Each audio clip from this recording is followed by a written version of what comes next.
Bueno, déjeme contarle todo este lío con mi casa.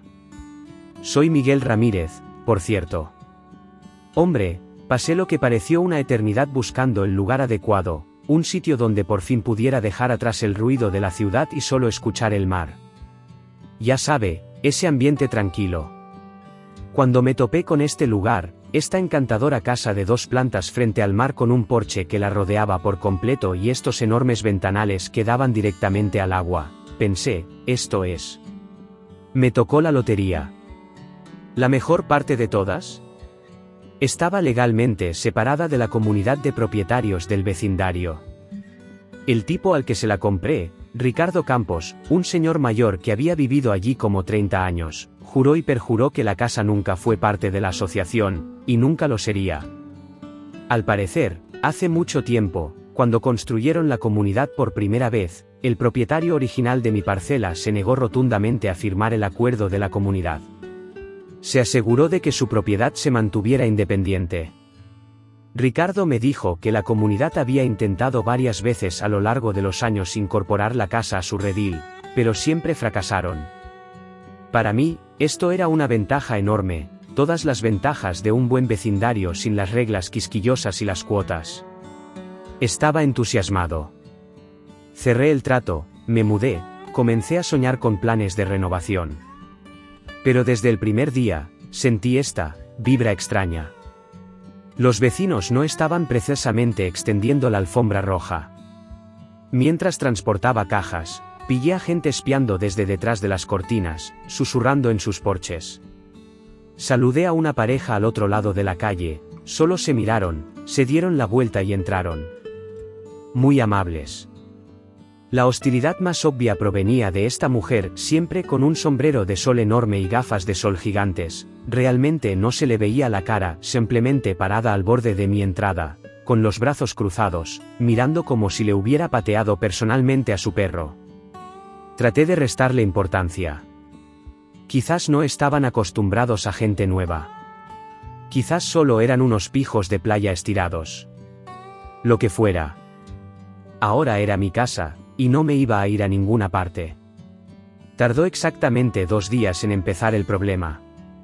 Encontré un sobre blanco impecable metido en mi puerta principal, con un elegante logo dorado y todo. Pensé, vale, quizás una carta de bienvenida. Pues no. Era una notificación formal de infracción de la Comunidad de Propietarios Costa Serena. Decía que mi casa no cumplía con los estándares estéticos de la comunidad. Según ellos, el color de la pintura no estaba en su lista aprobada de neutros aburridos y necesitaba cambiarse en 30 días. Además, mi jardín estaba aparentemente descuidado y abandonado, y necesitaba presentar algún tipo de solicitud de modificación para arreglarlo. Si no cumplía, multas, naturalmente. De hecho, me reía a carcajadas. Ni siquiera había terminado de desempacar, y mucho menos pensado en pintar. ¿Y el jardín?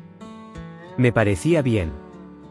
Un poco salvaje, quizás, pero tenía carácter, a diferencia de los céspedes estériles y perfectos de campo de golf que tenían todos los demás. Pero la parte más graciosa, la comunidad tenía cero, absolutamente cero, autoridad sobre mi propiedad. Mi casa no era parte de su club. Sus reglas no se aplicaban. Tiré la carta, pensando que era solo un error automático, algún fallo en su sistema. Pero luego vino otra. Y otra. Cada una era más agresiva. Una afirmaba que mi buzón no cumplía la normativa, aunque se veía exactamente como la mitad de los demás en la calle. Otra me acusaba de modificaciones no autorizadas, no había tocado nada. La última amenazaba con multas crecientes y acciones legales. Fue entonces cuando me di cuenta, esto no era un error. Era deliberado. Me estaban apuntando a mí.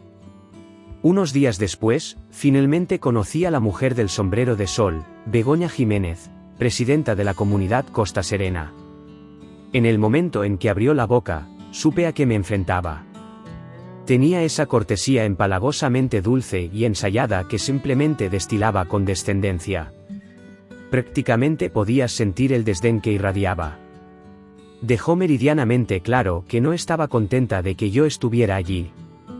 Cuando señalé, muy cortésmente, que mi casa estaba legalmente separada de la comunidad y que sus reglas no se aplicaban a mí, su expresión apenas cambió, pero vi un destello de molestia en sus ojos. «Ya veremos eso», murmuró antes de darse la vuelta y marcharse acechando. Y fue entonces cuando las cosas realmente empezaron a ponerse feas. Primero, el equipo de carreteras de alguna manera olvidó limpiar o reparar el pequeño tramo de calle que conducía a mi casa. Llamé varias veces, me dieron largas. Luego, mi basura dejó de ser recogida. Los contenedores de todos los demás se vaciaban como un reloj, el mío simplemente se quedaba allí, lleno. La mayor bofetada vino una semana después. Me desperté una mañana, abrí el grifo, nada. El agua estaba cortada. Llamé a la compañía de suministros, furioso. Afirmaron que había un problema de facturación. Mentira. Había configurado pagos automáticos para todo incluso antes de mudarme. Pasé horas al teléfono, siendo transferido, puesto en espera, hasta que finalmente, algún pobre representante de servicio al cliente, probablemente arriesgando su trabajo, admitió extraoficialmente que la Junta de la Comunidad les había presionado para revisar mi cuenta. Traducción: Begoña y sus secuaces habían movido hilos para cortarme el agua. Eso fue todo. La gota que colmó el vaso. Podía ignorar las cartas impertinentes y los desplantes. ¿Pero meterse con mis servicios básicos? Oh, demonios, no. No iba simplemente a rendirme. Empecé a investigar. Investigando la historia de la comunidad, buscando cualquier trapo sucio que pudiera encontrar. Y vaya si lo encontré. Esta comunidad tenía una larga y desagradable historia, tratos turbios, multas falsas, incluso embargando propiedades y demandando a los propietarios que se atrevían a cuestionarlos. Más importante aún, encontré pruebas de que habían estado intentando durante años anexar mi propiedad, pero seguían chocando con obstáculos legales. No solo me estaban acosando porque no les gustaba, querían mi casa. Vale, empieza el juego. Instalé cámaras de seguridad por todas partes. Comencé un registro detallado, cada interacción, cada carta, cada interrupción del servicio. Luego, contraté a un abogado. No cualquier abogado, sino Daniel Escribano, un tipo especializado en patearle el trasero a las comunidades. Cuando le mostré a Daniel las escrituras y documentos que demostraban que mi casa estaba exenta, sus ojos se iluminaron. No tienen absolutamente ningún caso, dijo. Pero podemos hacer que esto les salga muy, muy caro. Ya no iba solo a defenderme. Iba al ataque. Si querían una guerra, estaban a punto de tenerla. Sabía que esta gente de la comunidad era implacable, pero sinceramente no esperaba que sacaran la artillería pesada tan rápido. Después de darse cuenta de que no me iban a intimidar fácilmente, con los avisos ignorados, las interrupciones de servicio documentadas y un abogado involucrado, no se echaron atrás. ¿O no? En lugar de intentar más acoso mezquino, fueron directamente a una demanda en toda regla contra mí. Me enteré temprano una mañana cuando un agente judicial llamó a mi puerta. Me entregó este sobre de aspecto oficial, con el logotipo de la comunidad justo en la parte superior. Lo abrí de golpe en el porche, hojeando las páginas. Jerga legal por todas partes. Mi ira crecía con cada línea. La comunidad Costa Serena me estaba demandando. Atención, por violar las normas de la comunidad, reducir el valor de las propiedades, y, mi favorita, obstruir la vista al mar para otros propietarios. Era pura, absoluta locura. ¿Violar las normas de la comunidad? Mi casa no estaba en su comunidad. ¿Reducir el valor de las propiedades? Mi casa llevaba allí décadas, mucho antes que la mayoría de sus mansiones prefabricadas. Lo único que cambió fui yo, un propietario que no les besaría los anillos. ¿Pero la reclamación de obstruir las vistas? Eso se llevó la palma. Mi casa estaba donde siempre había estado. No creció mágicamente de la noche a la mañana. Llamé a Daniel Escribano, Mi abogado, inmediatamente. Vino más tarde ese día y revisó los documentos de la demanda. Están desesperados, Miguel, dijo, hojeando las páginas. Sin base legal alguna. Esperan que te rindas o llegues a un acuerdo solo para que desaparezca. Crucé los brazos, mirando las ridículas afirmaciones. Eso no va a pasar. Daniel sonrió. Bien. Porque esto realmente va a ser divertido.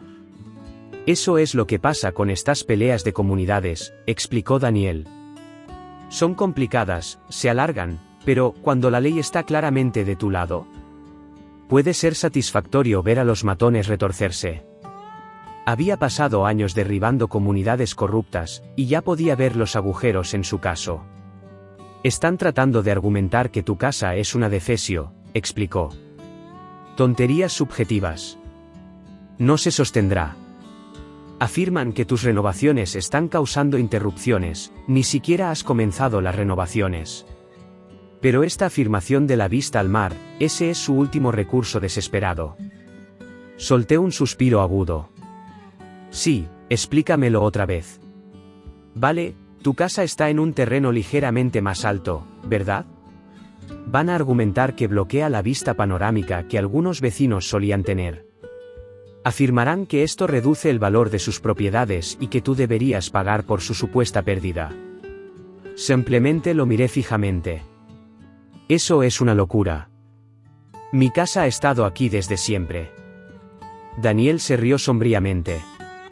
Por supuesto, es ridículo. Pero apuestan a que un juez no querrá lidiar con la complejidad y podría simplemente fallar en tu contra para hacer desaparecer el problema. Entonces, ¿cuál es nuestro movimiento?, pregunté. Daniel se reclinó, esa sonrisa socarrona regresando. Les golpearemos donde más les duele.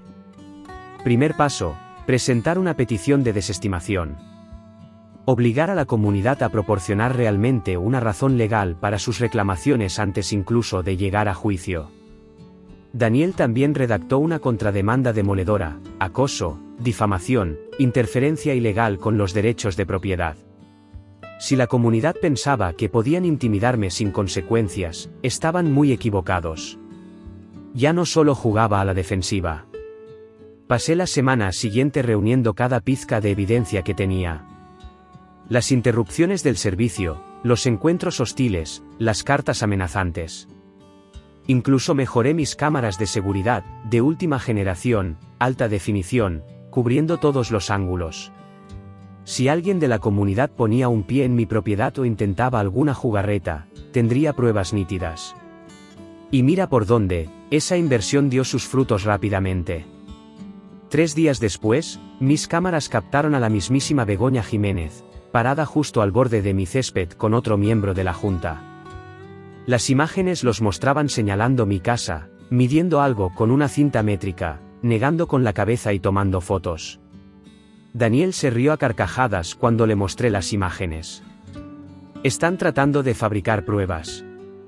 Quieren argumentar que hiciste alguna modificación no autorizada para justificar su demanda. Idiotas. ¿Pueden?, pregunté. No a menos que realmente hicieras algo, lo cual no has hecho. Pero no parecen importarles los hechos. Esa noche, llegó otra carta. Ahora mi cerca supuestamente invadía propiedad comunitaria. Totalmente falso. Tenía el levantamiento topográfico original que demostraba los límites de mi propiedad. Solo otro intento de desgastarme.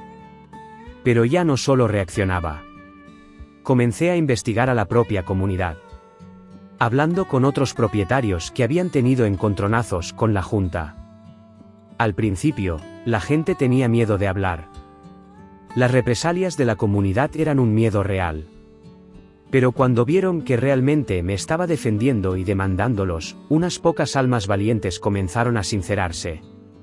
Me enteré de que Begoña Jiménez había sido presidenta de la comunidad durante más de 15 años. Bajo su reinado, docenas de propietarios habían sido multados hasta la ruina u obligados a vender por infracciones inventadas. Algunos habían demandado, pero la comunidad tenía mucho dinero y abogados hábiles. La mayoría de los casos se resolvieron discretamente o se prolongaron hasta que el propietario se rindió. Pero yo era diferente. Tenía la ventaja legal, mi propiedad ni siquiera estaba en la comunidad. Y a diferencia de los demás, no tenía miedo de llevar esto hasta las últimas consecuencias. El último y glorioso clavo en su ataúd llegó cortesía de mis cámaras de seguridad. En mitad de la noche, imágenes nítidas, uno de los miembros de la junta de la comunidad colándose en mi propiedad, tratando de mover físicamente el marcador de mi cerca para que pareciera que había invadido su terreno. Incluso tenía un portapapeles y una cinta métrica. Le envié las imágenes directamente a Daniel. ¿Su respuesta? Un solo mensaje de texto: los tenemos. Esto ya no era solo un caso civil. Esto era evidencia de posible actividad criminal, allanamiento, intento de manipular los límites de la propiedad, posiblemente conspiración. Daniel sonrió cuando hablamos más tarde. Esto, dijo, es el principio del fin para ellos. Y supe, sin sombra de duda, que íbamos a ganar. Sabía que la comunidad sentía la presión, pero nunca esperé que las cosas se desmoronaran tan rápido. La demanda, mi contrademanda, las agresivas maniobras legales de Daniel, todo les estaba ejerciendo una presión inmensa. Pero en lugar de retroceder con gracia, simplemente se volvieron más descuidados, más desesperados. Su guerra de acoso se intensificó, pero cambió. Ya no se trataba solo de avisos, se volvió más personal, más solapado. Primero vino la misteriosa queja al Departamento de Urbanismo de la ciudad. Un aviso oficial en mi puerta, informe anónimo, alegando modificaciones no autorizadas.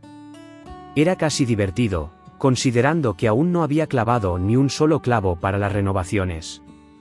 Solo otro intento de usar la burocracia en mi contra. Llamé a Daniel. Movimiento clásico de la comunidad, dijo. Tratando de ahogarte en papeleo. Si no pueden multarte, harán que la ciudad lo haga. No iba a jugar a ese juego. Programé una reunión con el inspector de urbanismo inmediatamente. Cuando llegó, portapapeles en mano, parecía aburrido, como si ya supiera que era una pérdida de tiempo. Recorrió la propiedad, revisó todo y simplemente negó con la cabeza. No sé por qué se informó esto, murmuró. Todo parece estar bien. La queja fue desestimada. Anota otro fracaso para la comunidad.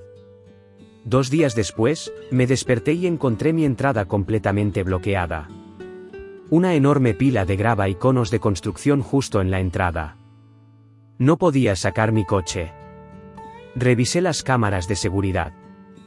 Efectivamente, en mitad de la noche, un camión de una empresa de construcción local descargó la carga.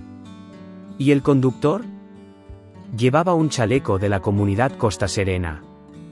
Claro como el agua. Ni siquiera me molesté en llamar a la comunidad. Llamé a la policía. Les mostré las imágenes, matrícula y todo.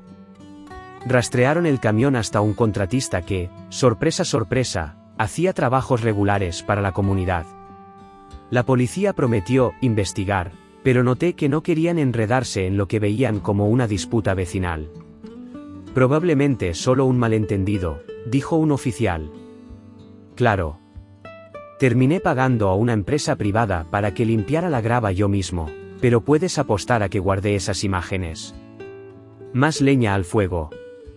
Esa noche, Daniel llamó, sonando emocionado. Tengo algo interesante para ti, Miguel. Investigué las batallas legales pasadas de la comunidad. ¿Adivina qué? Esta no es su primera vez. Explicó que habían sido demandados varias veces durante la última década. Varios casos se resolvieron discretamente. Uno involucraba a un propietario desalojado injustamente por multas falsas. Otro involucraba a una pareja de ancianos obligada a vender después de ser enterrada en tarifas de infracción falsas. El patrón está claro, dijo Daniel. Apuntan a personas que creen que no se defenderán, los presionan para que se vayan y luego usan la propiedad vacía para aumentar el valor de los alrededores. Definitivamente tenían un plan para tu casa. Bueno, no me voy a ir a ninguna parte, dije, con la mandíbula apretada. Exactamente lo que esperaba que dijeras, se rió Daniel. El acoso continuó. Quejas de ruido falsas presentadas contra mí, apenas escucho música afuera. Luego, mi correo de repente dejó de llegar. La oficina de correos confirmó que alguien había presentado una solicitud de cambio de dirección para mi dirección. Increíble. Tuve que pasar por todo un lío de verificación para solucionarlo. Más tiempo perdido, más frustración, cortesía de la comunidad. Pero lo peor de todo, llegué a casa una noche, encendí el interruptor de la luz, nada. Se había ido la luz. Revisé el sitio web de la compañía eléctrica, no se informaron cortes. Llamé a atención al cliente, me dieron largas y, finalmente, alguien soltó, se había presentado una solicitud de desconexión fraudulenta utilizando mis datos personales. Estaba más que furioso. Esto ya no era solo acoso, era un crimen. ¿Manipulación de servicios públicos? ¿Fraude de identidad? Habían cruzado una línea importante. Llamé a Daniel inmediatamente. Bien, dijo. ¿Bien? ¿De qué estás hablando?, pregunté, confundido. Antes, teníamos acoso, interferencia de propiedad. ¿Ahora? Tenemos pruebas de que cometieron fraude de identidad y manipularon servicios esenciales. Eso es criminal, Miguel, no solo civil. Esto podría significar cargos reales contra los miembros de la Junta. Daniel no perdió ni un segundo. Presentó nuevas mociones en el tribunal, ampliando nuestra contrademanda para incluir fraude, robo de identidad e interrupción ilegal de servicios públicos. También denunció a la comunidad al fiscal general del Estado para una investigación formal. Luego, lo hicimos público. Contacté a un periodista local conocido por exponer los abusos de las comunidades y les di todo, las imágenes de seguridad del vertido de grava, prueba del fraude postal, los detalles del corte de energía ilegal. En 24 horas, la historia explotó. Titular: Comunidad local enfrenta acusaciones de fraude después de supuestamente manipular los servicios públicos de un propietario. El artículo se volvió viral. De repente, los propietarios que antes habían tenido demasiado miedo comenzaron a presentarse. Surgieron más historias: acoso, infracciones falsas, embargos ilegales de propiedades. La comunidad, especialmente Begoña Jiménez, fue retratada como una organización corrupta que abusaba de su poder. Begoña se negó a comentar. El abogado de la comunidad emitió una débil declaración sobre mantener los estándares de la comunidad. Pero el daño estaba hecho. La opinión pública había cambiado. Podía sentirlo. La comunidad estaba finalmente, de verdad, a la defensiva. Y no me detendría hasta que pagaran por todo. La presión sobre la comunidad era intensa, pero sabía que gente como Begoña Jiménez no se rendiría sin más. La demanda, la contrademanda, la terrible prensa definitivamente los había sacudido, pero no admitían la derrota. Todavía no. En todo caso, se volvieron más astutos. Empezó de forma extraña. Vecinos que solían mirarme mal o ignorarme por completo, de repente empezaron a intentar charlar. No exactamente amistosos, pero diferente. Al principio, pensé que quizás las noticias habían cambiado su opinión. Luego noté que todos hacían el mismo tipo de preguntas: ¿qué tan sólido era mi caso? ¿Estaba pensando en llegar a un acuerdo? ¿Había considerado vender solo para terminar con el estrés? Lo entendí bastante rápido. Estos no eran vecinos preocupados, eran espías. La comunidad los estaba usando para medir mi determinación, ver si me estaba quebrando. Me hice el tonto, no les di nada. En todo caso, solo me hizo más decidido. Luego vino la misteriosa oferta. Una nota escrita a mano en mi buzón una mañana. Sin nombre, sin membrete oficial. Solo: señor Ramírez, existe la oportunidad de resolver este problema discretamente. Se podría hacer una oferta generosa si está dispuesto a vender. La leí 2 veces, apretando el puño. Así que ese era su siguiente movimiento. Acoso, amenazas legales, fraude, nada de eso funcionó. Ahora intentaban comprarme, hacer desaparecer el problema antes de que las cosas empeoraran aún más para ellos. Apuesto a que la oferta habría sido ridículamente alta, muy por encima del valor de mercado. Pero ninguna cantidad de dinero me haría retroceder. Se trataba de principios. La comunidad había intimidado a la gente durante años, saliéndose con la suya porque nadie se defendió eficazmente. Si aceptaba el dinero y huía, ellos ganarían. Sabrían que sus tácticas funcionaban. De ninguna manera. Escaneé la nota para mis archivos, luego la tiré a la hoguera de mi patio trasero y la vi arder. Debió ser entonces cuando se dieron cuenta de que comprarme no era una opción, porque la intimidación comenzó casi de inmediato. Unos días después, un correo electrónico de una dirección desconocida. Asunto: piense cuidadosamente en su próximo movimiento. Adjunto: una foto granulada de mi casa, tomada desde el interior de un coche aparcado al final de la calle. Alguien me había estado vigilando. Se lo reenvié directamente a Daniel. Intimidación de libro de texto, dijo cuando llamó. Tratando de asustarte para que abandones el caso.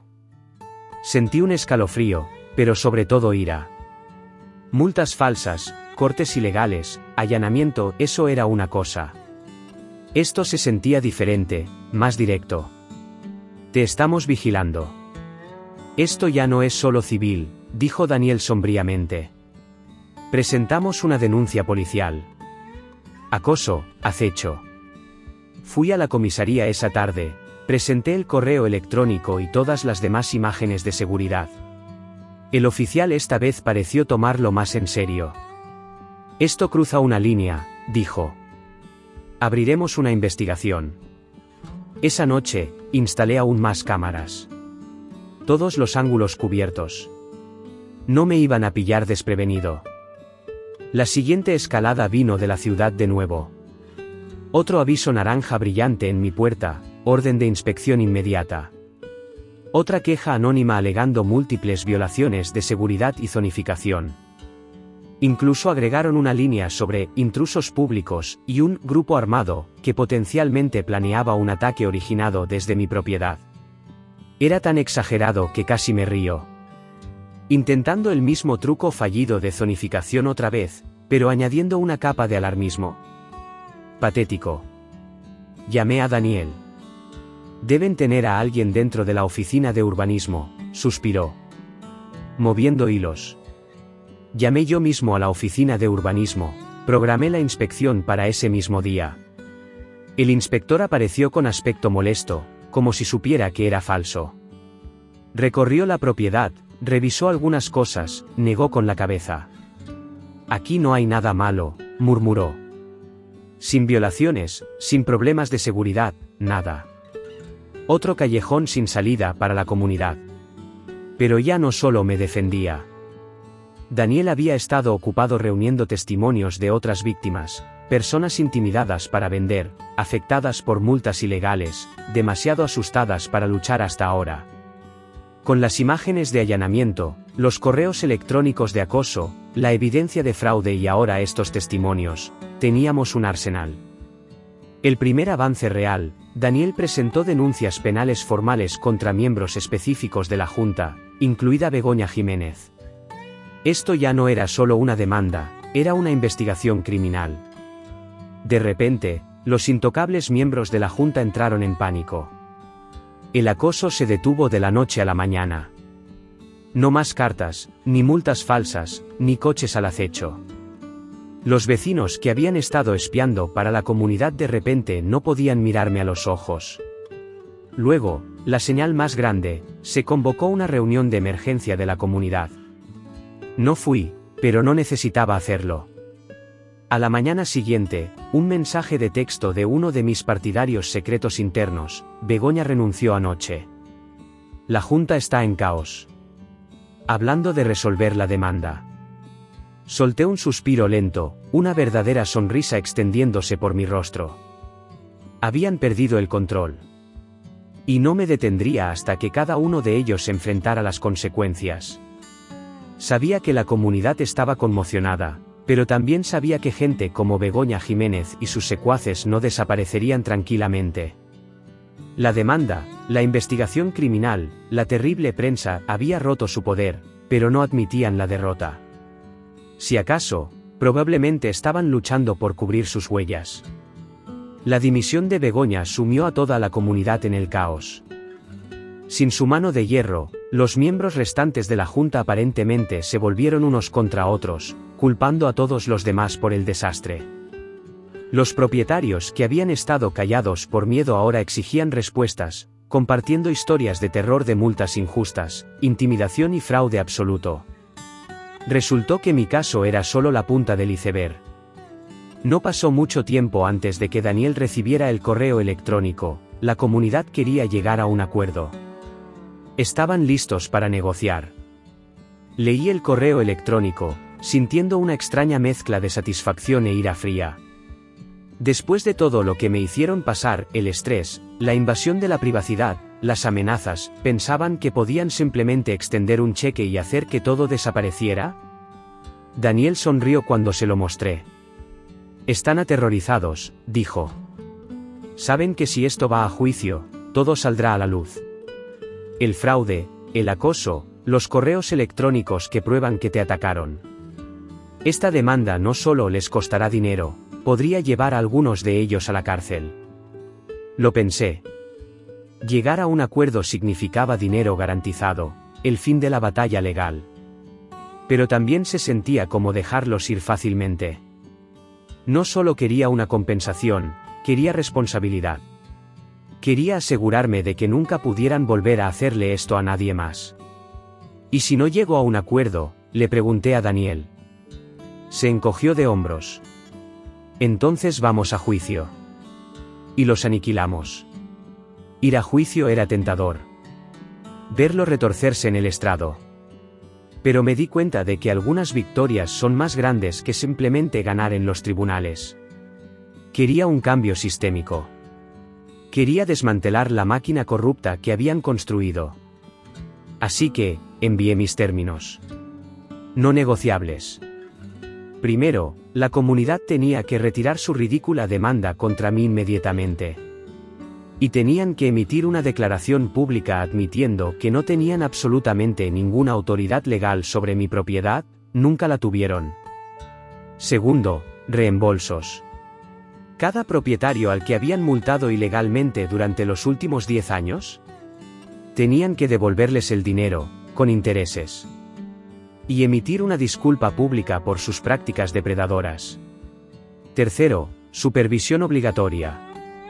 Una auditoría independiente de las finanzas y los tratos legales de la comunidad que se remontara años atrás.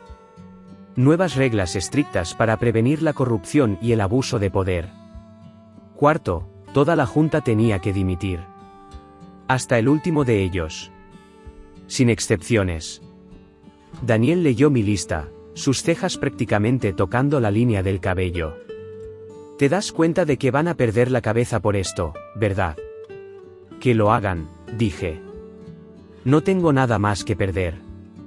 Durante días, sus abogados intentaron regatear.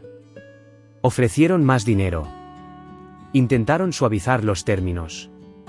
Suplicaron clemencia para ciertos miembros de la Junta. Me negué a ceder. Los tenía acorralados y no los iba a dejar escapar. Ignoré sus contraofertas, sus correos electrónicos cada vez más desesperados. Cuanto más se demoraban, peor se ponía para ellos. La cobertura mediática no se detuvo. Más propietarios presentaron sus propias demandas. La investigación criminal sobre Begoña y los demás se amplió, los cargos de fraude parecían una posibilidad real. La ciudad incluso comenzó a revisar los estatutos legales de la comunidad, amenazando con revocarlos por completo. La comunidad Costa Serena se había convertido en una vergüenza estatal, un ejemplo de libro de texto de la tiranía de las comunidades. Luego, 3 semanas después de enviar mis demandas finales, Daniel recibió un breve correo electrónico de sus abogados: estamos de acuerdo con todos los términos. Leí el correo electrónico en silencio atónito. Había ganado. Completamente. Tomó otra semana pulir los detalles, pero el resultado era innegable. La demanda contra mí desapareció. La comunidad publicó cartas admitiendo que mi propiedad estaba, y siempre había estado, exenta. Los reembolsos comenzaron a llegar a docenas de propietarios. Se programó la auditoría financiera. Se establecieron nuevos límites de mandato para los miembros de la Junta. Y, lo más satisfactorio, toda la Junta dimitió. No fui a la reunión final de la comunidad, pero mi vecino me envió actualizaciones por mensaje de texto. Aparentemente, fue un caos puro. Propietarios enojados gritando, miembros de la Junta culpándose unos a otros. Sin Begoña al mando, simplemente implosionaron. La auditoría posterior expuso malversación, fondos de la comunidad utilizados para cenas elegantes, vacaciones, incluso un fondo secreto para luchar contra propietarios como yo. Cuando todo terminó, la comunidad Costa Serena, tal como había existido, estaba muerta. Colapsada bajo el peso de su propia corrupción. Se formó un nuevo comité dirigido por propietarios, centrado en problemas reales del vecindario, sin poder para multar a la gente o hacer cumplir reglas arbitrarias. La dictadura se había ido. Esa noche, después de que las renuncias fueran oficiales, me senté en mi porche, abrí una cerveza fría y vi la puesta de sol sobre el océano. La misma vista que afirmaban que estaba arruinando. La misma vista que intentaron robar. Pensé en todo lo que me habían lanzado, el acoso, las amenazas, el fraude. Intentaron todo para quebrarme. Y yo todavía estaba aquí. No solo había ganado, sino que había cambiado fundamentalmente el vecindario. Nadie sería intimidado por esa comunidad de nuevo. La casa era mía. La lucha había terminado. Y mientras estaba sentado allí, escuchando el romper de las olas, no pude evitar sonreír. Al final, no solo había vencido a la comunidad. Los había destruido.